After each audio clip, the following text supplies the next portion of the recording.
All right, welcome to this micro episode of Monetizing Your Mental Capital. I have Ryan Terko. Is that how I say it? Ryan Terko? Terko. Ryan Terko here.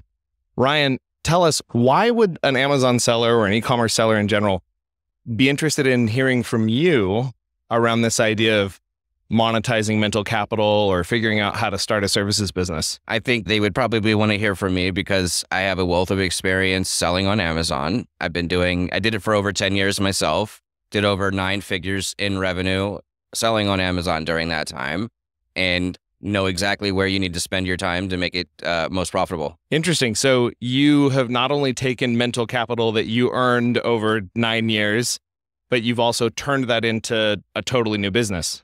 Absolutely. Absolutely. So do you still sell? Only if I have to.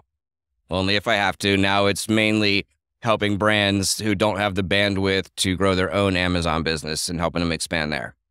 Beautiful. And what's the name of your company? Disruptive Brand Group. Disruptive Brand Group. I like that. So you're all about helping people break into different new markets, or just Amazon, or what's that look like? Mainly focused on Amazon. We can assist with other markets, but Amazon's a 800-pound gorilla in the room right now. So that's exactly what we focus on, and that's where we excel. Beautiful.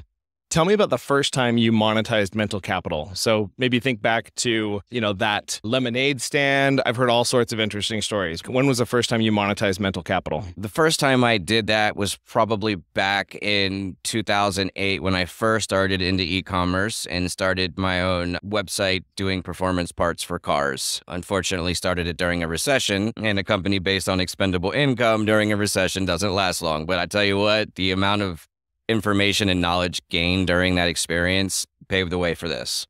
Beautiful. So how old were you when you did that? I was probably 22. 22. And how many years has it been then? It has been about 17, 18 years since I did that. Beautiful. So a lot to learn in that time frame. If you could hand that guy a cell phone, that 22-year-old, and tell him something that maybe he should do differently, something that might help him upskill his ability to monetize his mental capital as he breaks into, think one day, dude, you're going to start a service-based business. What's a skill he might be able to focus on now, or advice you'd give him? Focus on the ideal customer acquisition strategy for each product you sell. That would be my recommendation. That, and anybody selling you a service, make sure they can show you proof of actually executing that service before believing that they can.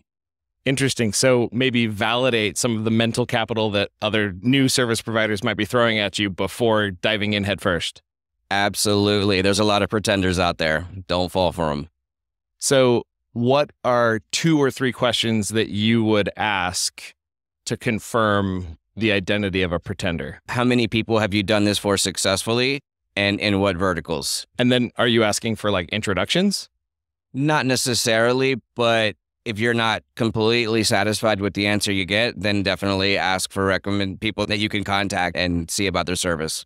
Beautiful. What would you say is your biggest challenge in setting up the agency and in creating a service-based business? What would be the biggest challenge you faced?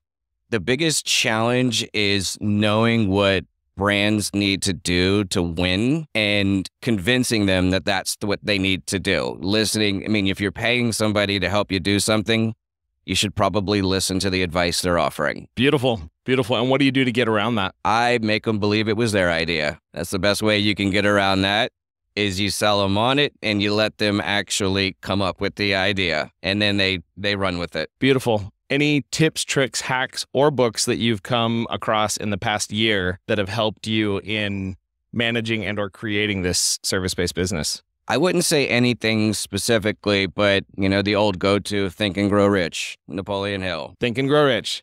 All right, over and out for this episode of Monetizing Your Mental Capital.